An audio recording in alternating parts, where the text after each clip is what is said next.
Hey everybody, I'm Anna McEwen.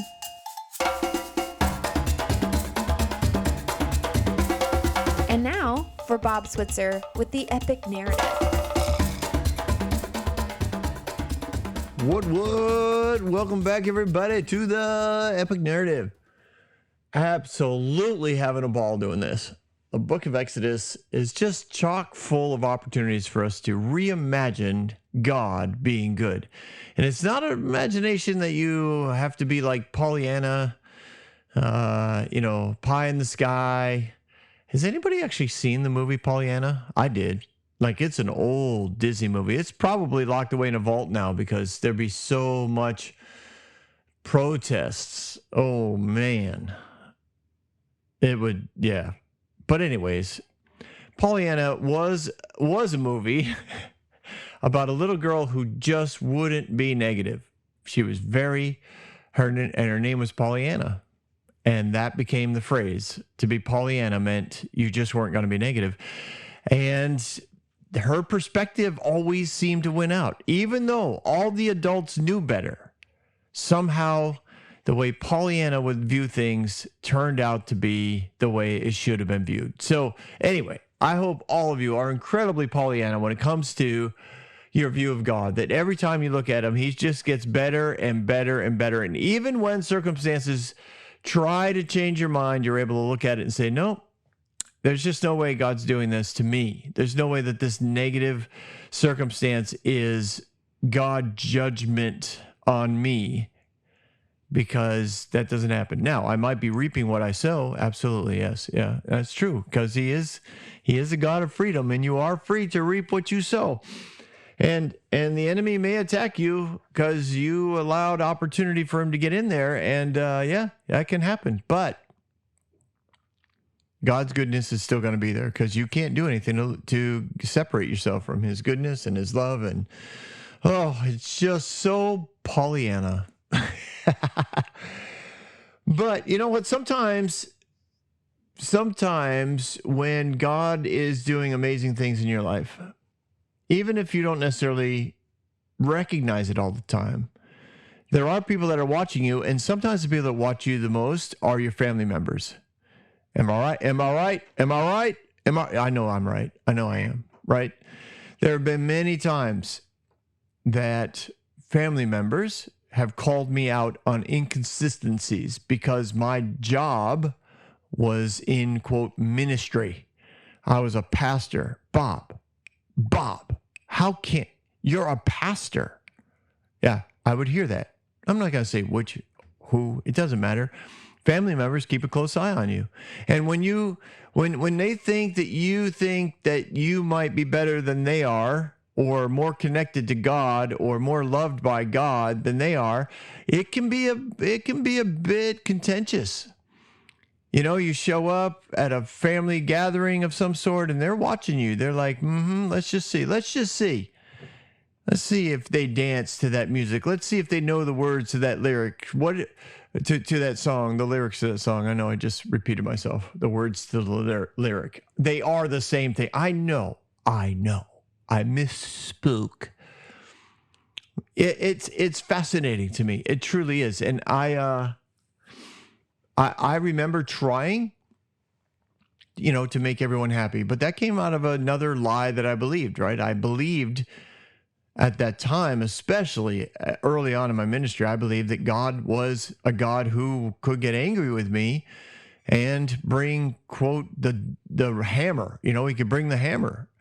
So I was very much in a fear of man, a big man, little, or big God and a big fear of man, basically. So if I was seen as inconsistent or hypocritical, I had to straighten my life out right away. I had to get it right, or you might be getting gone, because God would come after you, or the people would. So everybody had to be happy. I had to make everybody happy. And I was, whatever, I was a youth pastor or camp director or program director or events coordinator or family life pastor, all those things. I had to be careful. Not because God told me to, but because man did. Man told me God was going to come after me. And there was, quote, evidence in the Bible for it too. So As we work our way through Exodus, we are working our way through those lies. We're also, doing our own internal work. Not only do I believe those lies, but do I fear man over God and what God says? Because God said he loves me. God said he'll never separate from me. God said he's good all the time. So am I going to believe man or believe God? God says I have purpose. God says I have destiny. God says I have identity as a child of his, as a prince of a king. Am I going to believe what he says, or am I going to believe what man says? It really does start to mess with your head. It really does. And it definitely impacts your behavior. And there's lots of people who have adjusted their behavior because, well, somebody said. And oftentimes that somebody's a preacher, because we are really good at it, or a teacher because we're really good at it. And we want people to behave a certain way in our presence, in our classroom, in our churches, in our homes, in our cars. I mean, there's all kinds of ways that we bring about this, and we feed the lie that God's out to get us if we misbehave. So anyways, I went down a road I wasn't planning on going down. I have no idea how to close it off. So we're just going to flip back to the story. So family members are watching. And the Hebrews, of course, are being watched, right? Traders, merchants, shepherds, other nations. They've heard these stories, right? This has happened over multiple months in the land of Egypt. And now they're out in the wilderness. And they're asking these questions, is it true? Is there really a pillar of fire at night? Is there really a pillar of cloud by day? Did Egypt seriously, basically wipe out their entire army trying to chase these guys? Like, how does that happen? I mean, that's scary, right? If you're another nation, there's two ways you look at this. Either don't mess with Israel, or you're probably going to die. Or you look at it and you go, this could be bad. We should wipe them out before they get any closer. They have, this nation is on the move. They have no perimeter defenses. They have no standing army, although they do have some that evidently have warrior experience or military capabilities. They can hold a spear or shoot an arrow. And maybe they're developing those over the last couple of months under the leadership of Moses and Joshua. They're trying to put things together because they feel exposed. But as an outside nation looking in, you're like, wait a minute, these people are loaded down with riches because the Egyptians gave them so much stuff. And then they go on and they say, well, they've got flocks, they've got donkeys, they've got carts full of things. And then you hear that they crossed the Red Sea without boats. How do you explain that? All of these people crossed the Red Sea without boats, and the Egyptian army never came out. They never made it back. That's crazy. So yeah, they're being observed. They're being watched. Rumors are being spread. Some of them are legendary. Some of them are true. Some of them are maybe enhanced a little bit by merchants who want to be noticed, and they want somebody to buy them a drink or whatever. Yeah, I'll tell you. I saw something nobody else has seen. I've seen it. And it's all connected to this God that they worship that doesn't come in a form of an idol. They don't have idols. Now, I'm not saying nobody there has idols. And trust me, I know the history of Israel, and yes, they do get mixed up into all kinds of idol worship. But currently, there's pretty good odds that no one there actually has an idol with them. They definitely don't have any sort of temples or Asherah poles or any sort of totem poles that they're attributing any of their success to any other god except this God, Yahweh. They only worship him. They only sing songs to him. And yet they seem to have everything. Everybody else worships 15 different gods to get 15 different things. They seem to have everything worshiping one God. This is bizarre. They're immigrants. And rumor has it they're trying to return to the land of their forefather Abraham after 400 years. But they don't own the land, and they never did. So, if you were a nation and you were in charge of leading that nation, would you feel threatened? Would you feel curious? Would you feel jealous? Would you want to reach out and maybe have a conversation with Moses, maybe set up some sort of terms of agreement so that Moses doesn't throw his God at your nation? If you were in the land of Canaan and you heard that they were coming back to that land, would you want to negotiate some sort of contract? Maybe not a covenant, but some sort of contract that says, listen, you guys can come. You can, settle in this part of the country, have at it, just please don't bring the plagues. Please don't bring whatever that was that split the Red Sea. Please don't tell the tower of fire to come down on us at night and burn us all. There's all kinds of ways to either that you would be curious and threatened and jealous and your response to all this is really, going to be an interesting choice. Now, what if you're a nation and you're related? What if? What if you're an Amalekite? That's what we learn there in verse 8. The Amalekites came and attacked the Israelites in Rephidim. Now, if you remember, this was the land where they didn't have any water. So they're out here by a brand new river flowing out of a mountain where there were no rivers. So they decide to come after them. Well, who are the Amalekites? Well, they're related, right? And maybe they feel pushed aside by the same God that they claim. Why didn't Yahweh choose them? I mean, we have a nation, we have land, we have a leader, we have an army. What made these Israelites so attractive to Yahweh? This is Esau's family, or at least his family line, and they've been watching. And somewhere in here, they decide to attack. Now, the suddenness of the writing makes it seem like it was an ambush. They decided to attack their cousins. They decided to plunder a nation, maybe with the idea that this is reparations. You owe us for what you did to our relatives 400 years ago when Jacob came back from his uncle Laban, and he wouldn't side with Esau. He didn't connect with Esau. He didn't align himself with the true leader of the family, the firstborn son. There's all kinds of ways that the Amalekites could have painted themselves as a lesser than when they shouldn't have been. That this was something that was being done to them by God, and they needed to take advantage of it. They needed to step forward. They needed to control their destiny.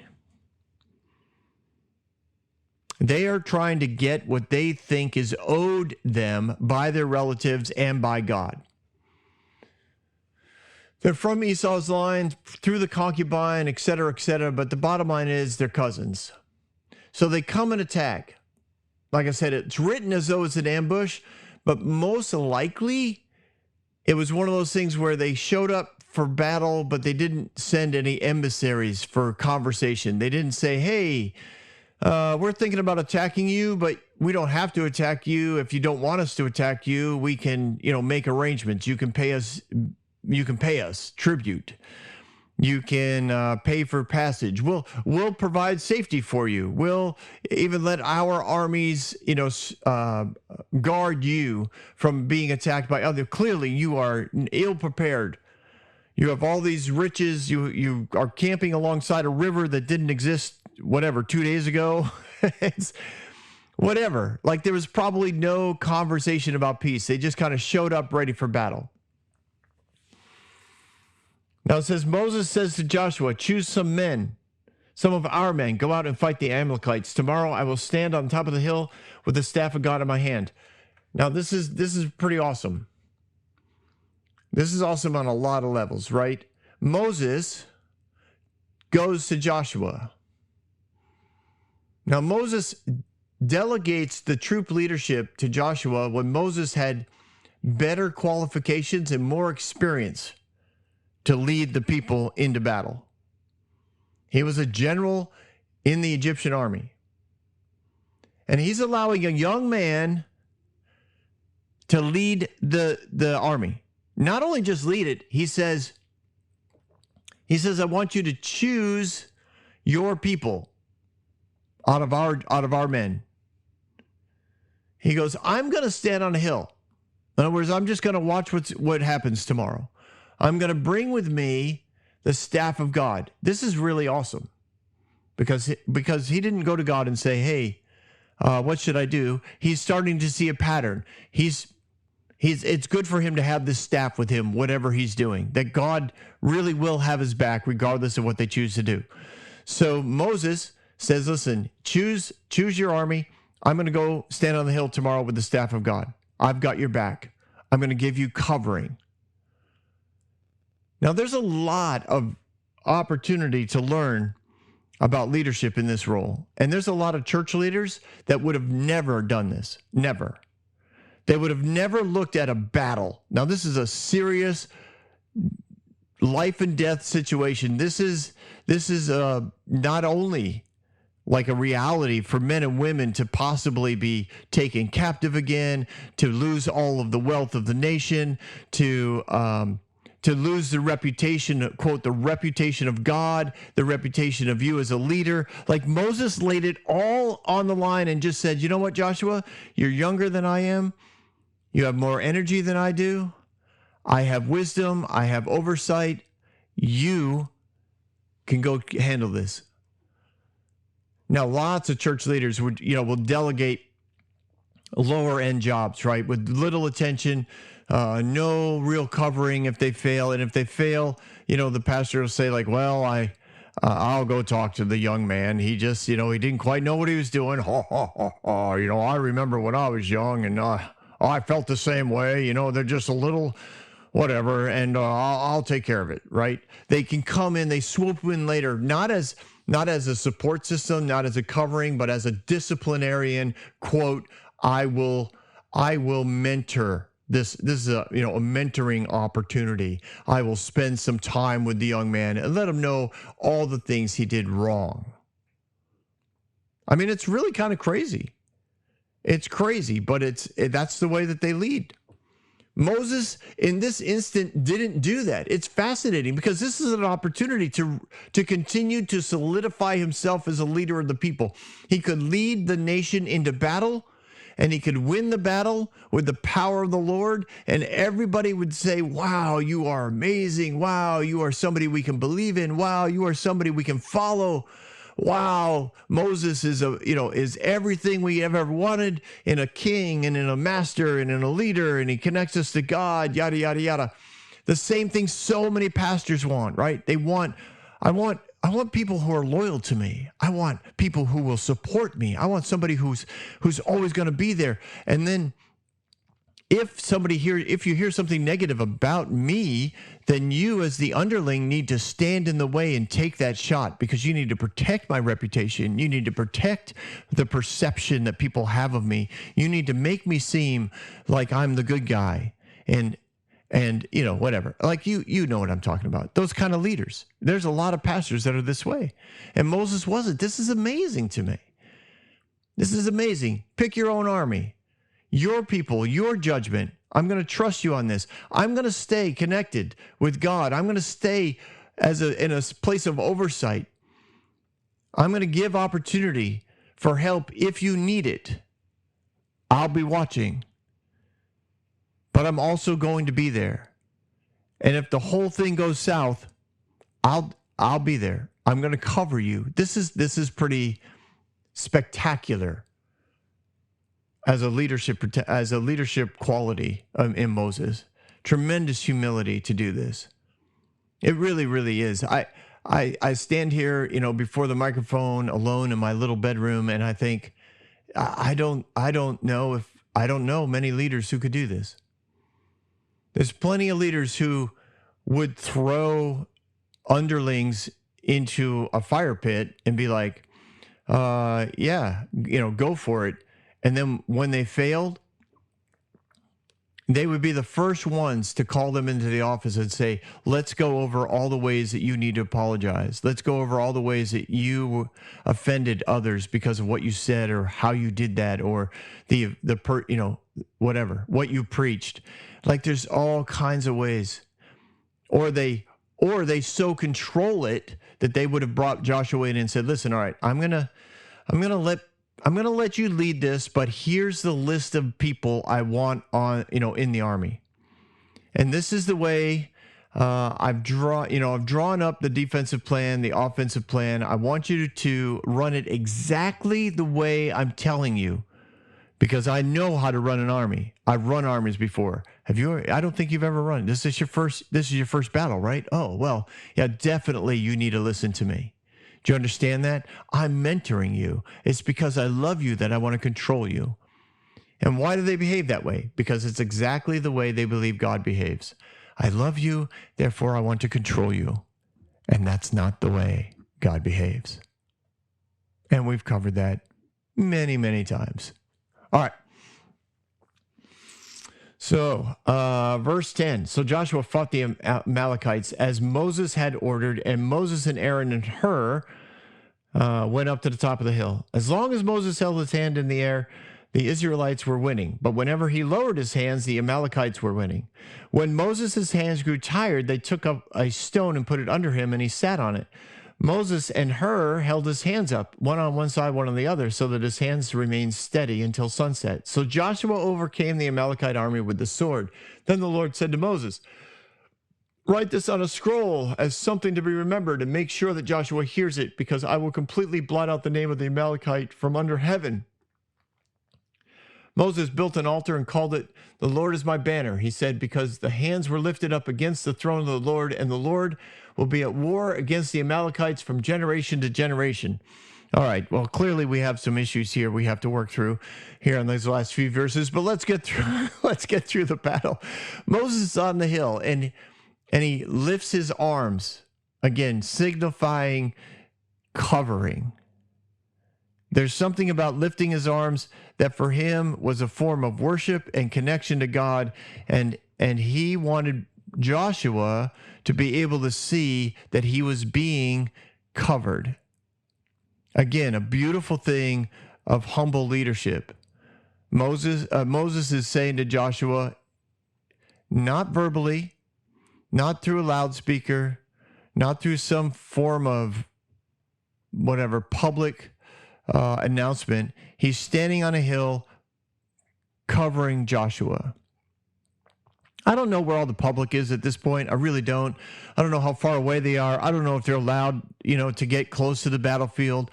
A lot of times nations would do that when they go to war. There would be the encampment, but everybody knew where the encampment was, so they would kind of observe. They wanted to see if they would win the battle. I would want to see. I'd want to be close enough to see what's going on, for sure. For sure. So I think that they're close. They're watching Moses. Moses raises his arms, and I don't know how long you can raise your hands. I really don't. But he notices this pattern. When my hands are up, when the rod of heaven is over the top, when the banner of the Lord is being held, we're winning. When my hands get tired and they start to drop, it seems like the Amalekites start to win. Now, listen, I don't know why the Amalekites are at war. Like I said, there's many things there where they threaten, where they're curious, where they're jealous, they want reparations.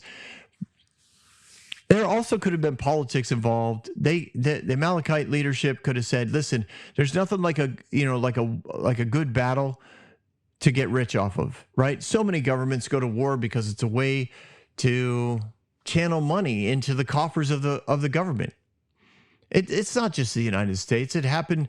I mean, England used to do that. Spain did that back in the day, right? Anytime there was a battle, everybody had to give more money to the crown because they were paying the army, and they had to whatever. Like there was, I don't need to go into that history. A ton of it just went into my brain, and I was like, no, Bob, stick with the story. So I don't know what the Amalekites' motive was. But once the battle started, they were motivated to win. They weren't just trying to do enough damage to cause a conversation and maybe a contract of peace to come out. They wanted to win. So when the arms came down, they had the momentum. When the arms went up, the momentum shifted to the Israelites. This was something that was observable to Moses.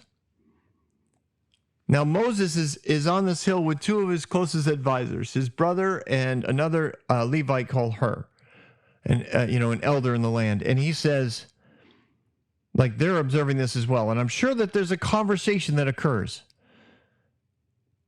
I'm sure Moses has his hands up. When the battle starts, Joshua starts to run. It's like, yeah, here we go. Arms up in the air, maybe staff between his hands, like a banner or a bridge.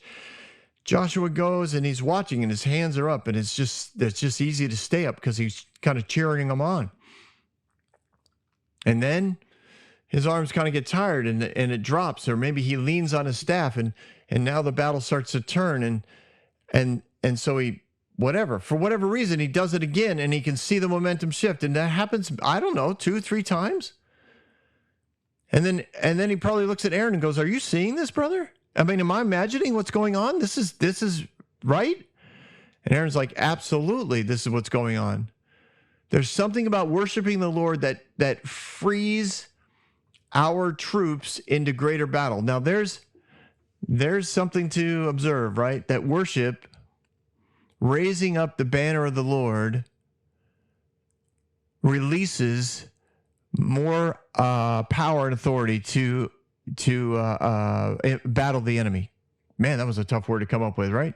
I don't know what happened there. That was a flashback to the days when I used to stutter, which was early on in my childhood. I don't know. It was probably through age 8 or 9 before I really slowed down enough to not stutter. That's really what I had to learn to do. But, my brain just goes so far in front of my mouth that I get all discombobulated by the time it hits my tongue. Anyways, enough about me. On with the story. So there's no loud, call out. There's no sending messages in and out, commands in and out. Like Moses is not in control of this battle. That's what's interesting, right? A lot of leaders would be like, "Yeah, I'm going to be on the hill," but as soon as they saw, as soon as they saw Joshua losing, they would have started sending down different commands. "Oh man, he made a mistake there. Okay, listen, Aaron, pass this message on to, let me write something down, or let me get this message down to Joshua. Tell him to send the troops over here. Listen, I've got a great vantage point. Okay, servant, come here, quick, run this message down to Joshua. Get him to get the guys on the donkeys to head this direction." Like there's on and on it goes. That Joshua could have felt very controlled by Moses, and instead, whenever he looked up, Moses was standing on the hill. He didn't get under the radar messages from Moses in the middle of the battle. And again, this is something that a lot of Christian leaders don't know how to do. They would step in. They would take control, even if a quote wasn't their job. It wasn't their event. It wasn't what they were. They would say, "Listen, if this thing goes south, it's my reputation, right? It's my reputation." I've heard that from so many different preachers where they say things like, you don't have to pay for your legacy. You're paying for my legacy. This is my legacy on the line. You screw up with the youth department, you do some major blunder overseas, I'm the one that's going to get in trouble. The parents are going to talk to me. The parents are the one that are going to stop paying their tithe, and that's going to be your paycheck, not mine, because I'm making sure I will always get paid. I mean, there's all kinds of ways that they threaten young leaders by saying, I'm in control. Even if you're out front, I'm in control. We don't see that with Moses. What Moses figures out is, I just have to sit here and raise my arms. And that's what Aaron and Hur concur with this plan. They roll a rock up under Moses. Evidently, they didn't think Moses should walk away from whatever spot he was at. So they roll a rock up there like, here, sit down. We'll hold your arms up. Now, I don't know if they use their hands to hold his arms up. If the way that, when you're sitting down, maybe they just kind of stood next to him and Moses' arms kind of interlocked with their elbows or whatever. However they kept their arms up, he kept them up all day, which even if you're not using your strength to do so, I'm sure got uncomfortable. And sometimes when you're in leadership and you're covering a younger leader who's doing a major event, public event, and there's a chance that person doesn't come through. There's a chance that your leadership is going to come under question because you put such a high responsibility on such ill-prepared, immature leaders. Unexperienced leaders, are in charge when you could have done it. There's a lot on the line here for Moses. And yet he seems to be happy to sit on a rock and keep his hands in the air. He seems to be happy to say, I am going to be a support role. I am going to stay in charge up here. I'm going to keep perspectives. I mean, I don't know what Moses would have done if they lost. I really don't. Would he have run? I have no idea.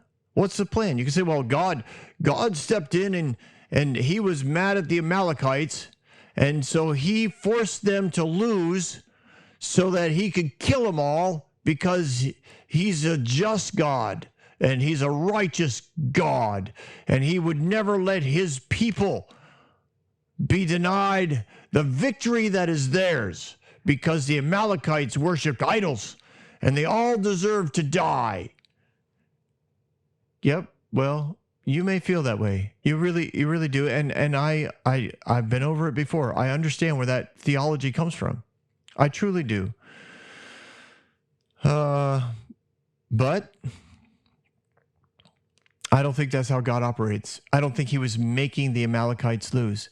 I think the position of worship that Moses took, opened the door for love to overcome hate. It brought light to darkness, and darkness had to run. And when the heart or the position of worship was not in play by the one in leadership, if Moses had shifted from a position of worship to a position of control, then he would have reaped the benefits of that control, and I have little doubt they would have lost the Amalekites. And they would have had to reap whatever that was. Moses stayed quiet so Joshua could succeed with Joshua's army against the enemy. They didn't, do anything in the battle to constantly give credit back to Moses. They didn't. Many times, leaders would be like, listen, you can do all the work, but in the end, I'm going to take credit for that. Now, in a small sense, I had that happen once, not once, but I'll just give you one example. I had it happen multiple times, but I came up with the Lord just gave me a really great idea for an outreach, and we went and did the outreach, and it was honestly spectacular. It went so well. And it was probably several months later, the pastor that I was working under was in a group setting, and he stood there with a microphone and he told everyone how he came up with this great idea for an outreach and how well it went. And I sat there dumbfounded. Because I thought he was different. I thought he was a different type of leader, but he wasn't. He was the same hierarchical master that I had served many other times. So in the end, I wasn't offended. In the moment, I was just surprised. I was like, wait a minute, no, he didn't know. That was all me. And then the Lord's like, really? You're going to take credit? I was like, no, I don't need to take credit, but I am surprised. And he was like, yeah, well, I'm surprised too. But that was his choice to take credit for things that aren't his. It's your choice whether or not to be offended. I chose not to be offended, but that doesn't make me better or anything. I'm just saying, in the end, it is what it is. But in the moment, in a small illustration of what's going on here with Moses, Moses didn't take credit for any of this, and he didn't demand credit from Joshua. Joshua didn't have to write down in the books, hey, this was all Moses' idea, or Moses was a wonderful leader. It says, write this down in the book to be remembered, to make sure that Joshua hears it, to make sure he gets credit for it. I want everyone to know. And Moses wrote that down. Moses wrote this whole account. He could have easily taken credit for this because he was writing it down. So is God promising death and extermination to this people group? No. No. I believe God is making clear that their philosophy of leadership, the fact that they've opened themselves up to the enemy, the fear, the hatred, the tyranny, that will lead people and that will lead the nation and the people group, whatever, to extermination. The wages of sin is death. So yeah, you could. This is what Moses did. He looked at this and God's like, listen,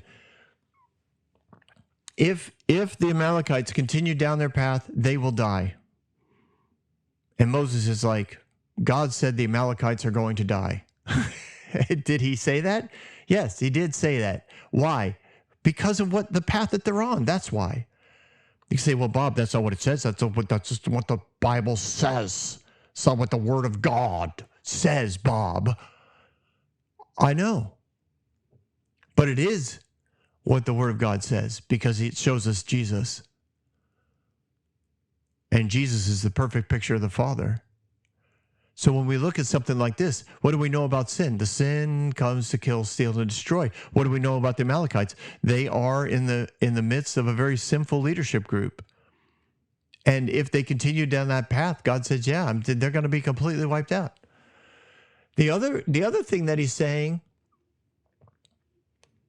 is the Lord will be at war against the Amalekites from generation to generation. We think that means battles upon battles upon battles. But what is he really at war against? He's against it's the battle of light and darkness. It's the battle of love and fear. And how is their nation going to be wiped out? Because ideally, the nation of the Israelites is going to grow to influence the world to such a point that they all walk away from their ways of fear and manipulation and control.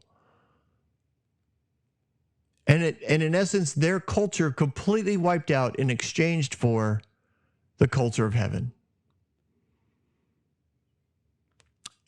This is about love and fear. This is about freedom and control. This is about light and darkness. And the raging against that nation and the nations that embrace those things will continue. God always brings life. Always. And that's what that when I look at this and it comes to the family battles, right? What was going on here? One side of the family wanted to bring death. Should Joshua have gone to war? Listen, that choice was Moses' choice. We went over that. He didn't go to God and say, hey, what do you want me to do with this? He's like, all right, Moses or Joshua, choose some of our men to go out and fight the Amalekites. Tomorrow I will stand on the hill with the staff of God in my hands. He's like, listen, I've made a decision. We're going to war. And they did. And God's like, all right, well, if that's what you're going to do, listen, I'm still going to be good. I'm not leaving you. I'm not walking away from you.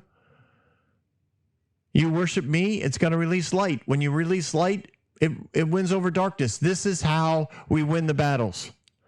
We don't do it with spears and swords and knives and arrows. And you're like, well, we did. Yeah, that was you. That's okay. Not my way. It's not the ways of the kingdom. All right. Man, that's a lot to think about. That's a lot to think about, Bob. I know it's a radical change. Wait, just wait.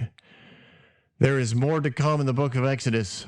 We are really diving in deep. If this is your first season of the Epic Narrative, you've got a lot to chew on before next week when we continue again here on the Epic Narrative Podcast. Don't go anywhere. We've got Bob thoughts. Hey, everyone. Here's some thoughts for you. I know we took a bit of a break over the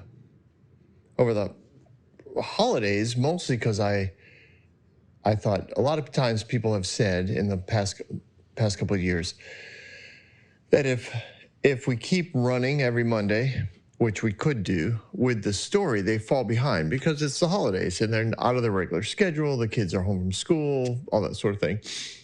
So we did take a break. I know technically that was a few weeks ago and we're on the rhythm, but I just wanted you to know I do these Bob Thoughts a couple weeks in advance, and this is the first one I'm doing since we've started back with our regularly scheduled programming. So I hope everything's okay.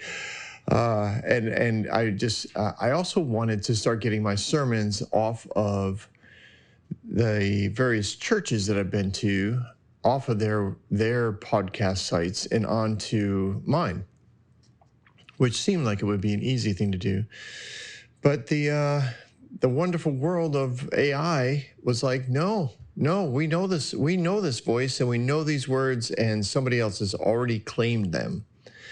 So we had to go through this whole thing of saying, well, yes, the voice and the yes, you're right.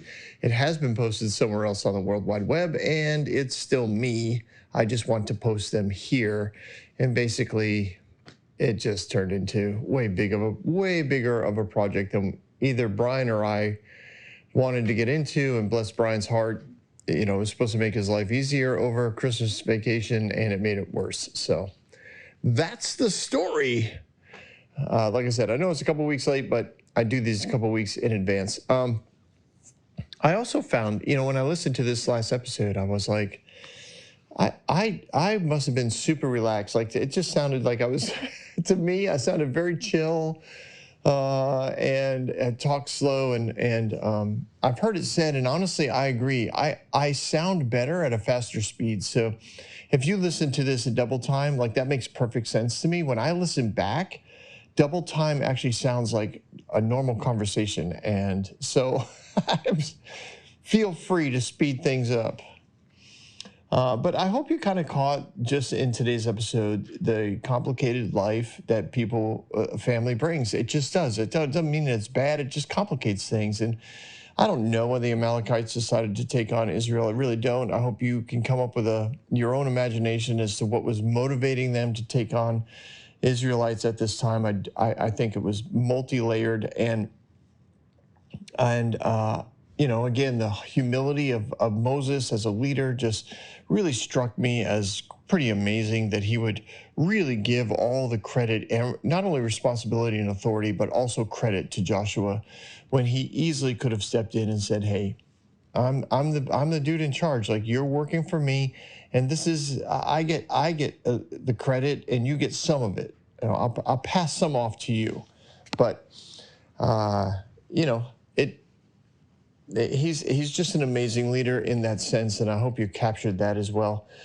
And then lastly, I do think there was a shifting of Moses away from what I would consider the heart of God with his plan to take over the Promised Land to just a confidence. I think Moses grew in his confidence and his awareness of God's voice and character. He was like, okay, God's got my back on this. And he decided, I think, somewhere in here, that war was probably the only way to get this done and get it done well, get it done quickly. And we'll see that continue. We'll see that continue right through Exodus. And honestly, you'll see it continue into next season. We're going to just deal with the last 3 books, season 4, 3 books of the Pentateuch. But you'll just see this constant theme of we're going to go to battle, we're going to go to battle. And you'll see in God's freedom and love-giving, trusting, freedom-loving God that he is, he's going to back you on those decisions as far as that goes. Like, he's not going to beat you up, and he's not going to replace you and be like, well, you made a bad choice. But if that's the route that you choose, you reap what you sow. Yeah, it's complicated, I know. And I don't have all the answers, but we will discover them together. Keep this up. See you next week on The Epic Narrative.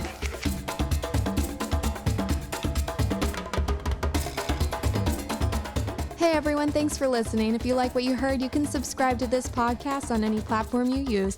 You can also reach out to Bob for questions or booking at thebobswitzer.com or email him at thebobswitzer@gmail.com. See you next week, guys.